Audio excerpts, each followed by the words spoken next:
Idylls of the King by Alfred, Lord Tennyson.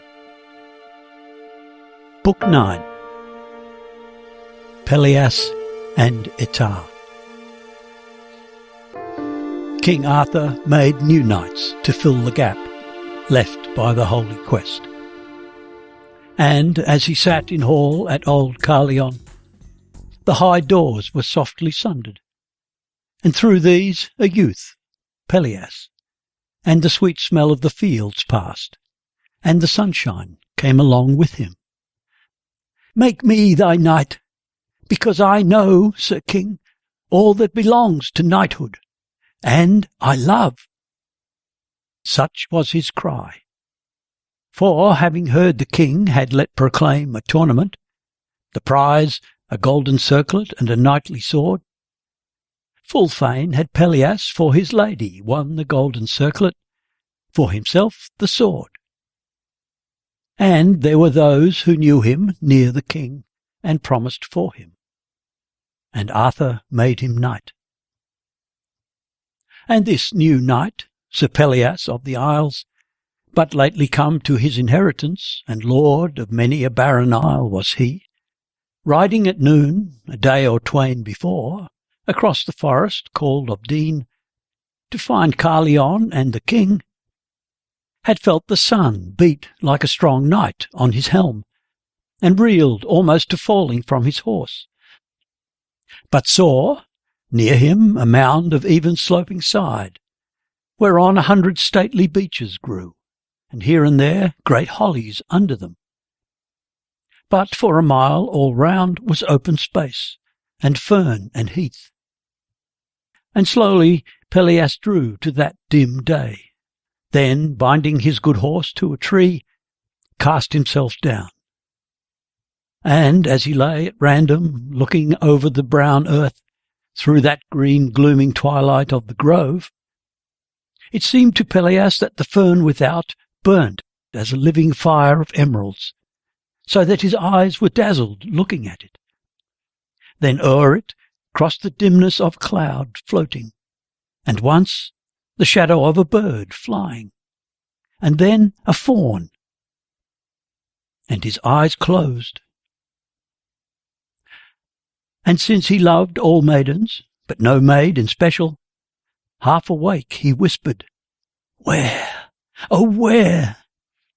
I love thee, though I know thee not, for fair thou art, and pure as Guinevere.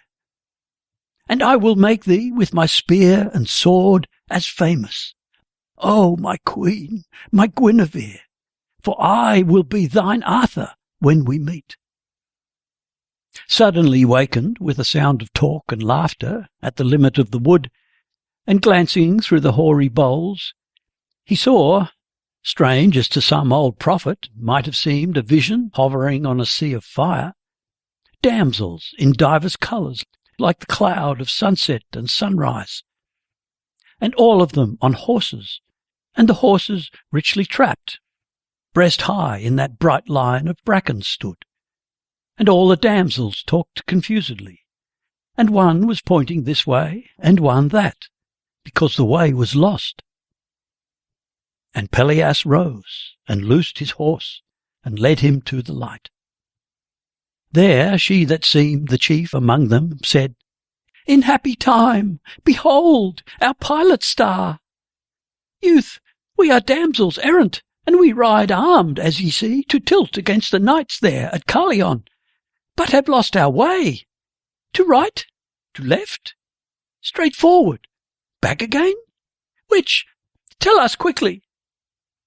Pelleas, gazing, thought, "Is Guinevere herself so beautiful?" For large her violet eyes looked, and her bloom a rosy dawn kindled in stainless heavens, and round her limbs mature in womanhood, and slender was her hand, and small her shape, and but for those large eyes, the haunts of scorn, she might have seemed a toy to trifle with, and pass, and care no more. But while he gazed, the beauty of her flesh abashed the boy, as though it were the beauty of her soul. For as the base man, judging of the good, puts his own baseness in him by default of will and nature, so did Pelleas lend all the young beauty of his own soul to hers, believing her. And when she spake to him, stammered, and could not make her a reply. For out of the waste islands had he come, where, saving his own sisters, he had known scarce any but the women of his isles, rough wives, that laughed and screamed against the gulls, makers of nets, and living from the sea. Then, with a slow smile, turned the lady round, and looked upon her people. And, as when a stone is flung into some sleeping tarn, the circle widens till it lip the marge, spread the slow smile through all her company. 3 knights were there among, and they too smiled, scorning him. For the lady was Ettarre, and she was a great lady in her land. Again she said, "O wild and of the woods, knowest thou not the fashion of our speech? Or have the heavens but given thee a fair face, lacking a tongue?" "O damsel," answered he, "I woke from dreams, and coming out of gloom was dazzled by the sudden light, and crave pardon. But will ye to Carleon? I go likewise. Shall I lead you to the king?" "Lead then," she said. And through the woods they went. And while they rode, the meaning in his eyes, his tenderness of manner and chaste awe, his broken utterances and bashfulness, were all a burthen to her, and in her heart she muttered, "I have lighted on a fool, raw, yet so stale." But since her mind was bent on hearing, after trumpet blown, her name and title, Queen of Beauty, in the lists cried, and beholding him so strong, she thought that peradventure he will fight for me, and win the circlet. Therefore flattered him, being so gracious, that he well nigh deemed his wish by hers was echoed. And her knights and all her damsels too were gracious to him, for she was a great lady. And when they reached Carleon, ere they passed to lodging, she, taking his hand, "Oh, the strong hand," she said. "See, look at mine. But wilt thou fight for me, and win me this fine circlet, Pelleas, that I may love thee?"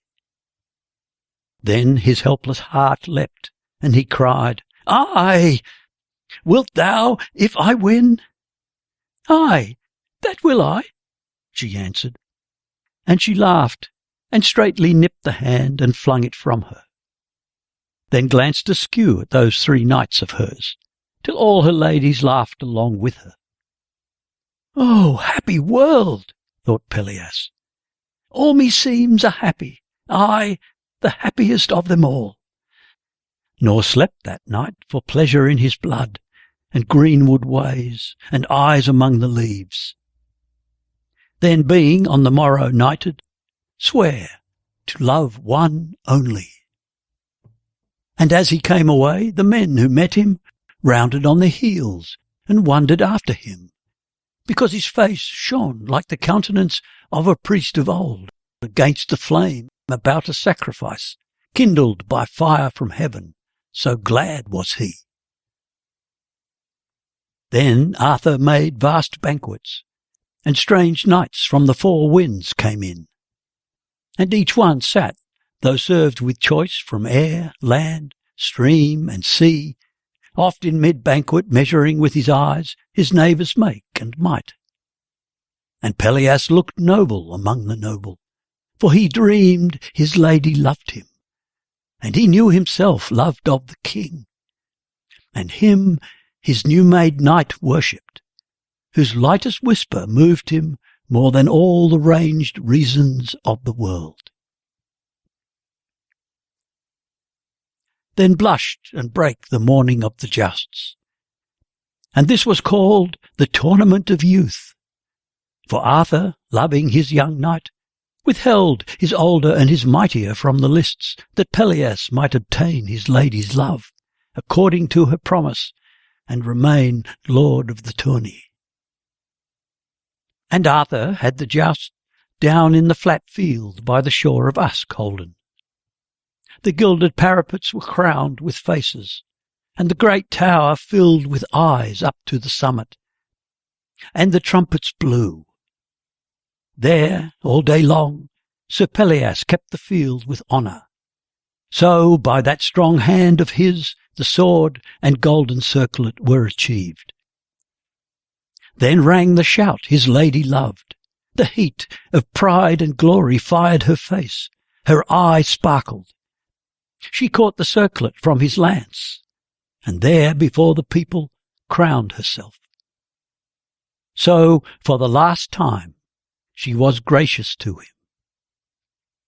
Then at Carleon, for a space, her look bright for all others, cloudier on her knight, lingered Ettarre. And seeing Pelleas droop, said Guinevere, "We marvel at thee much, O damsel, wearing this unsunny face to him who won thee glory."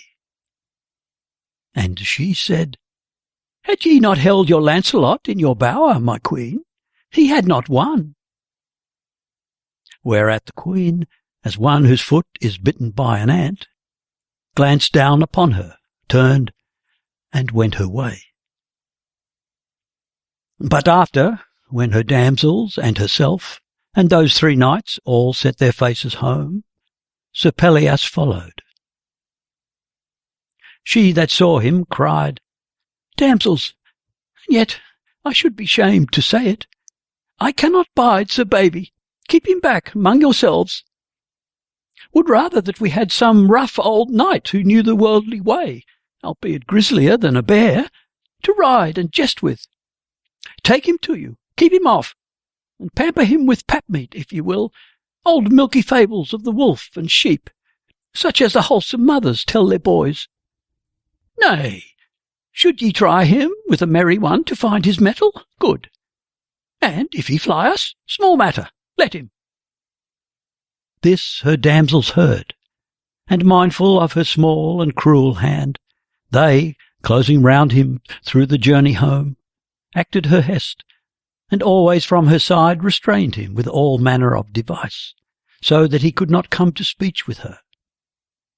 And when she gained her castle, up sprang the bridge, down rang the grate of iron through the groove, and he was left alone in open field.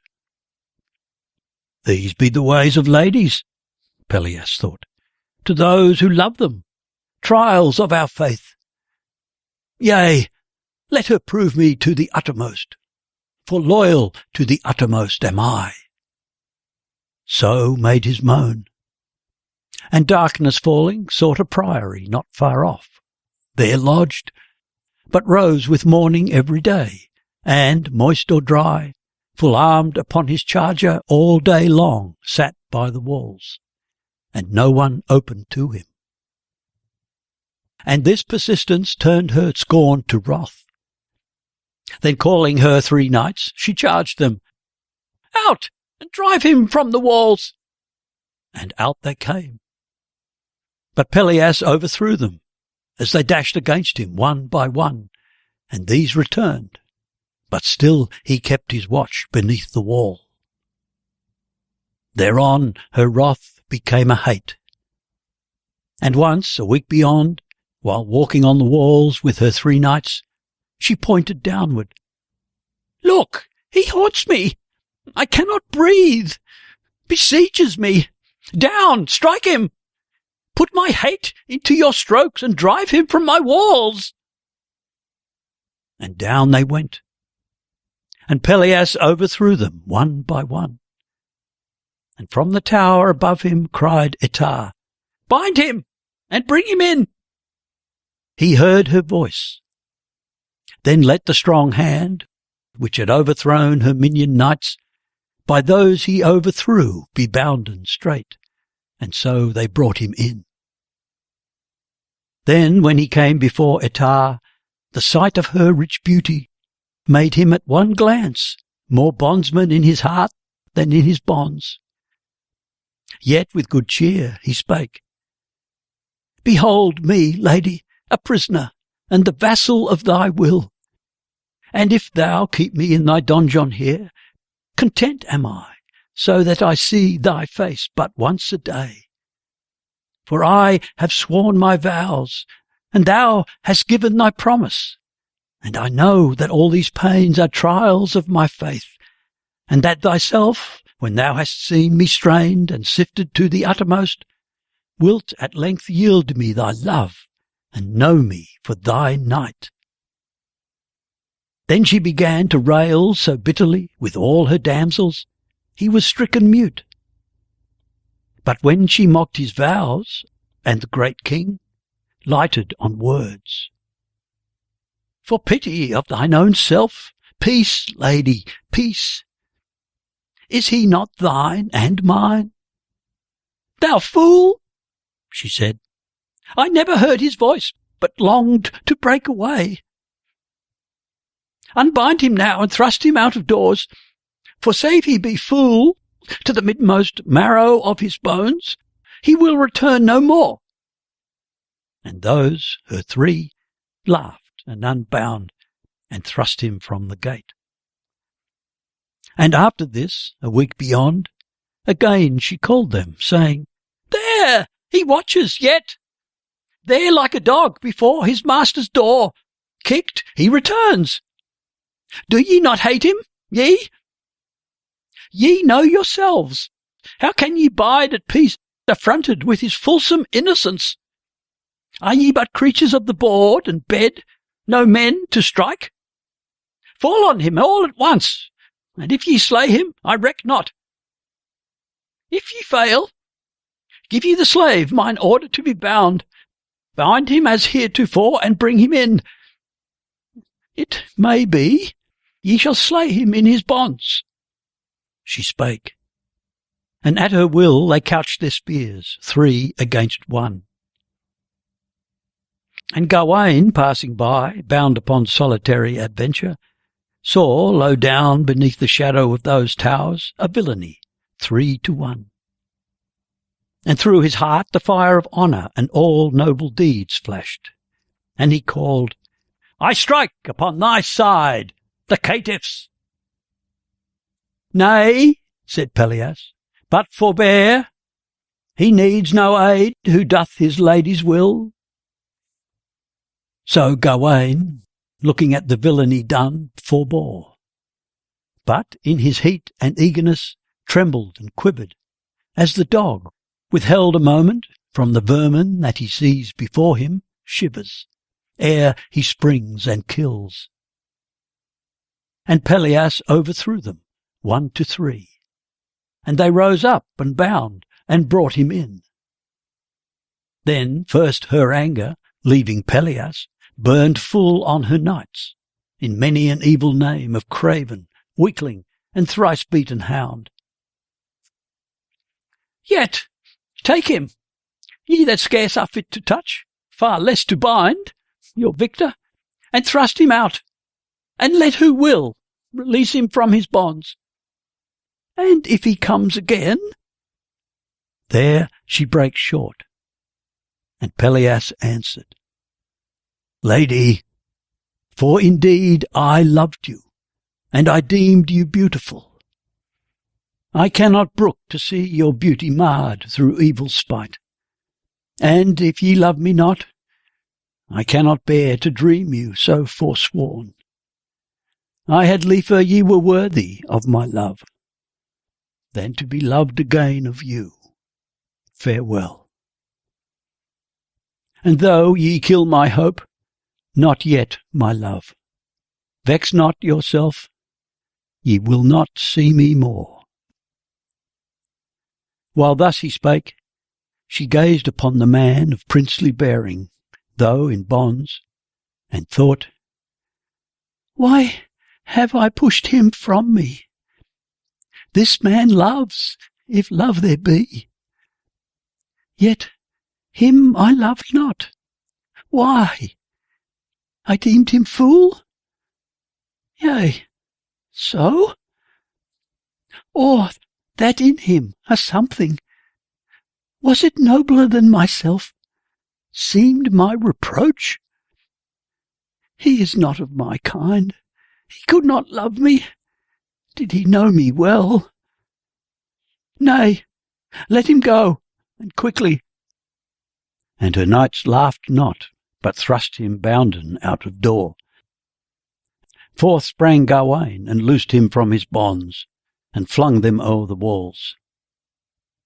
And afterward, shaking his hands, as from Eleazar's rag, "Faith of my body," he said, "and art thou not—" "Yea, thou art he, whom late our Arthur made knight of his table.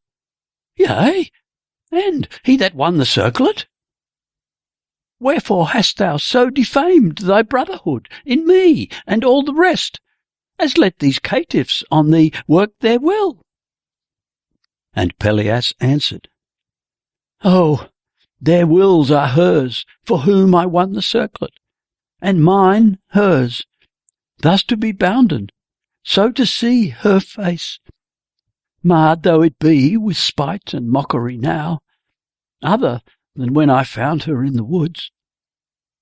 And though she hath me bounden, but in spite, and all to flout me, when they bring me in, let me be bounden, I shall see her face. Else must I die through mine unhappiness." And Gawain answered kindly, though in scorn, "Why, let my lady bind me, if she will, and let my lady beat me, if she will. But, and she send her delegate to thrall these fighting hands of mine, Christ kill me then, but I will slice him handless by the wrist, and let my lady sear the stump for him, how as he may. But hold me for your friend. Come, ye know nothing. Here I pledge my troth, yea, by the honour of the Table Round. I will be leal to thee, and work thy work, and tame thy jailing princess to thine hand. Lend me thine horse and arms, and I will say that I have slain thee. She will let me in to hear the manner of thy fight and fall. Then, when I come within her counsels, then from prime to vespers will I chant thy praise as prowest knight and truest lover, more than any have sung thee living, till she long to have thee back in lusty life again, not to be bound, save by white bonds, and warm, dearer than freedom. Wherefore now, thy horse and armour. Let me go, be comforted. Give me 3 days to melt her fancy, and hope the 3rd night hence will bring thee news of gold." Then Pelleas lent his horse and all his arms, saving the goodly sword, his prize, and took Gawain's, and said, "Betray me not, but help. Art thou not he whom men call light of love?" "Aye," said Gawain, "for women be so light," then bounded forward to the castle walls, and raised a bugle hanging from his neck, and winded it, and that so musically that all the old echoes hidden in the wall rang out like hollow woods at hunting-tide. Up ran a score of damsels to the tower. "Avaunt!" they cried, "our lady loves thee not." But Gawain, lifting up his visor, said, "Gawain am I, Gawain of Arthur's court, and I have slain this Pelleas, whom ye hate. Behold his horse and armour. Open gates, and I will make you merry."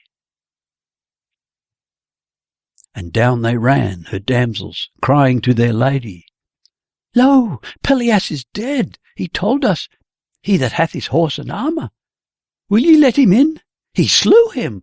Gawain, Gawain of the court, Sir Gawain, there he waits below the wall, blowing his bugle, as who should say him nay." And so, leave given, straight on through open door rode Gawain, whom she greeted courteously. dead? Is it so?" she asked. "Aye, aye," said he, "and oft in dying cried upon your name." "Pity on him," she answered. "A good night, but never let me bide 1 hour at peace." "Aye," thought Gawain, "and you be fairy now. But I to your dead man have given my troth, that whom ye loathe, him will I make you love."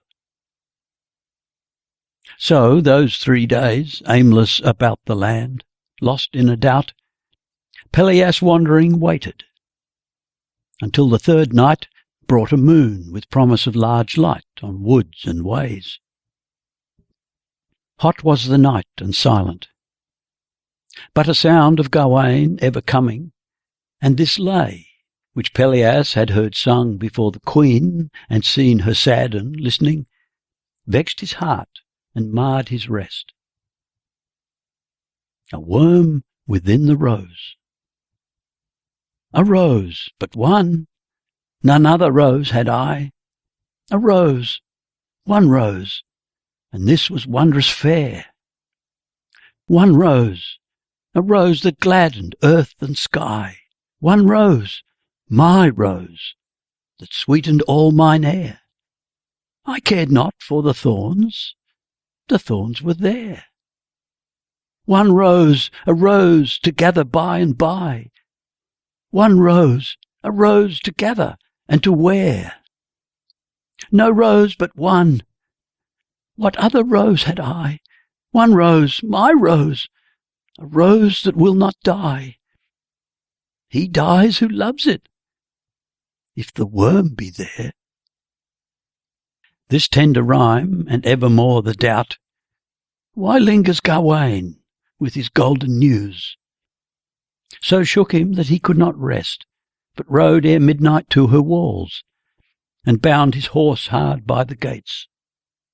Wide open were the gates, and no watch kept.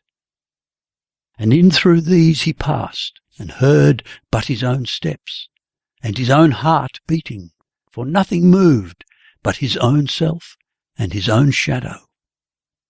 Then he crossed the court, and spied not any light in hall or bower, but saw the postern portal also wide, yawning, and up a slope of garden, all of roses, white and red, and brambles mixed and overgrowing them, went on, and found here too all hushed below the mellow moon, save that one rivulet from a tiny cave came lightning downward, and so spilt itself among the roses, and was lost again.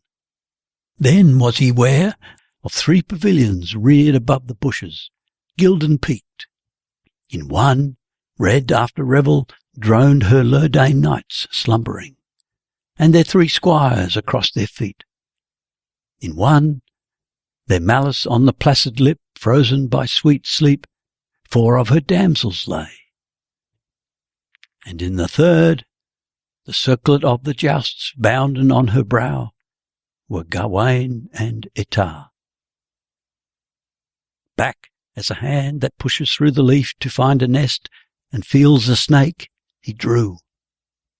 Back as a coward slinks from what he fears to cope with, or a traitor proven, or hound beaten, did Pelleas in an utter shame creep with his shadow through the court again, fingering at his sword handle until he stood there on the castle bridge once more and thought, I will go back and slay them where they lie, and so went back.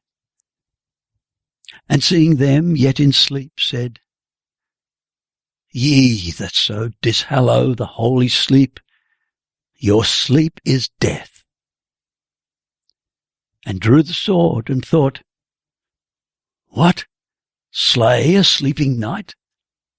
The king hath bound and sworn me to this brotherhood. Again, alas, that ever a knight should be so false. Then turned, and so returned, and groaning laid the naked sword athwart their naked throats. There left it, and them sleeping. And she lay, the circlet of her tourney round her brows, and the sword of the tourney across her throat. And forth he passed, and mounting on his horse, stared at her towers, that, larger than themselves in their own darkness, thronged into the moon. Then crushed the saddle with his thighs, and clenched his hands, and maddened with himself, and moaned. Would they have risen against me in their blood at the last day? I might have answered them, even before high God. No towers so strong, huge, solid, would that even while I gaze a crack of earthquake shivering to your base split you, and hell burst up your harlot roofs bellowing, and charred you through and through within, black as the harlot's heart, hollow as a skull.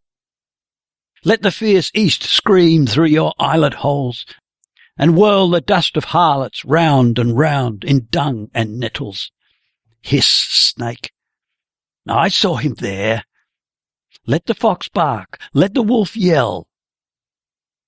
Who yells here in the still, sweet summer night but I? I, the poor Pelleas whom she called her fool. Fool, beast, he, she, or I? Myself most fool. Beast too, as lacking human wit. Disgraced, dishonoured, all for trial of true love. Love? We be all alike. Only the king hath made us fools and liars. O noble vows! O great and sane and simple race of brutes that own no lust because they have no law! For why should I have loved her to my shame? I loathe her as I loved her to my shame. I never loved her. I but lusted for her. Away! He dashed the rowel into his horse, and bounded forth, and vanished through the night. Then she, that felt the cold touch on her throat, awaking, knew the sword, and turned herself to Gawain. Liar! For thou hast not slain this Pelleas. Here he stood, and might have slain me and thyself. And he that tells the tale says that her ever-veering fancy turned to Pelleas as the one true knight on earth and only lover. And through her love her life wasted and pined, desiring him in vain. But he, by wild and way, for half the night and over hard and soft, striking the sod from out the soft, the spark from off the hard, rode till the star above the wakening sun, beside that tower where Percival was cowled, glanced from the rosy forehead of the dawn. For so the words were flashed into his heart, he knew not whence or wherefore. O sweet star, pure on the virgin forehead of the dawn! And there he would have wept, but felt his eyes harder and drier than a fountain bed in summer. Thither came the village girls, and lingered, talking.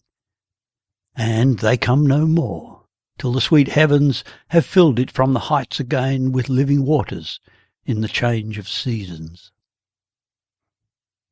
Hard his eyes, harder his heart seemed, but so weary were his limbs that he, gasping, "Of Arthur's hall am I, but here, let me rest and die," cast himself down, and gulfed his griefs in inmost sleep.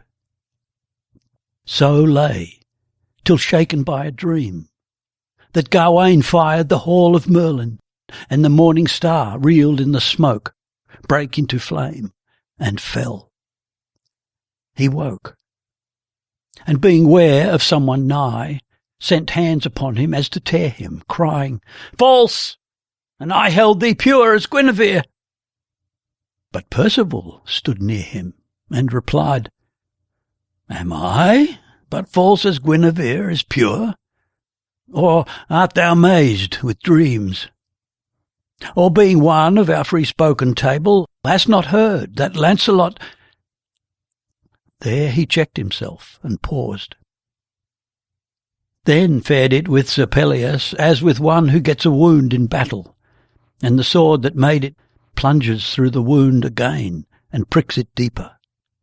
And he shrank and wailed, Is the queen false?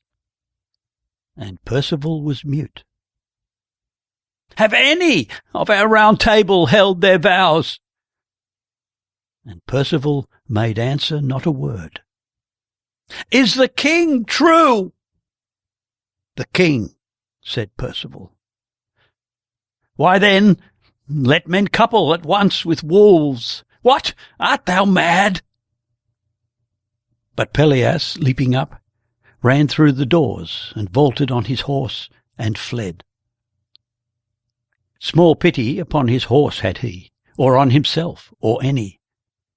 And when he met a cripple, one that held a hand for arms, hunched as he was, and like an old dwarf elm that turns its back upon the salt blast, the boy paused not, but overrode him, shouting, False! And false with Gawain!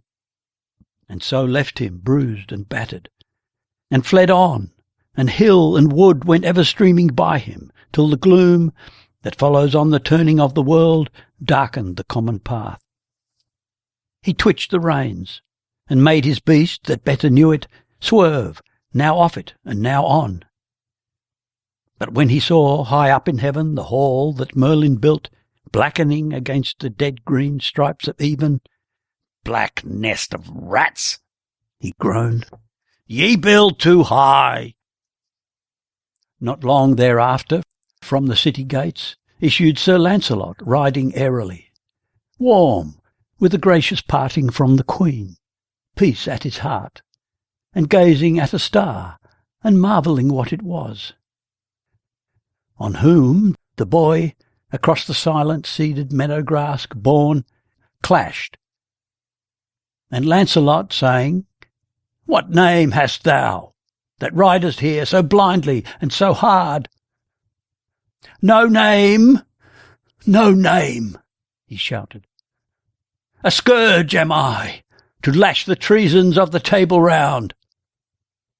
Yea, but thy name? I have many names, he cried. I am wrath, and shame, and hate, and evil fame. And, like a poisonous wind, I passed to blast and blaze the crime of Lancelot and the Queen. First over me, said Lancelot, shalt thou pass. Fight, therefore, yelled the youth, and either knight drew back a pace, and when they closed, at once the weary steed of Pelleas, floundering, flung his rider, who called out from the dark field, Thou art false as hell, slay me, I have no sword. Then Lancelot, Yea, between thy lips, and sharp, but here will I disedge it by thy death. Slay then, he shrieked, my will is to be slain. And Lancelot, with his heel upon the fallen, rolling his eyes, a moment stood, then spake. Rise, weakling, I am Lancelot. Say thy say. And Lancelot slowly rode his war-horse back to Camelot. And Sir Pelleas, in brief while, caught his unbroken limbs from the dark field, and followed to the city. It chanced that both brake into hall together, worn and pale. There with her knights and dames was Guinevere. Full wonderingly she gazed on Lancelot so soon returned, and then on Pelleas, him who had not greeted her, but cast himself down on a bench, hard breathing. Have ye fought? She asked of Lancelot. Ay, my queen, he said. "And thou hast overthrown him?" "Ay, my queen." Then she, turning to Pelleas, "O young knight, hath the great heart of knighthood in thee failed so far thou canst not bide unfrowardly a fall from him?" Then, for he answered not, "Or hast thou other griefs? If I, the queen, may help them, loose thy tongue and let me know." But Pelleas lifted up an eye so fierce she quailed. And he, hissing, "I have no sword," sprang from the door into the dark. The queen looked hard upon her lover, he on her, and each foresaw the dolorous day to be. And all talk died, as in a grove, all song, beneath the shadow of some bird of prey. Then a long silence came upon the hall, and Modred thought, the time is hard at hand.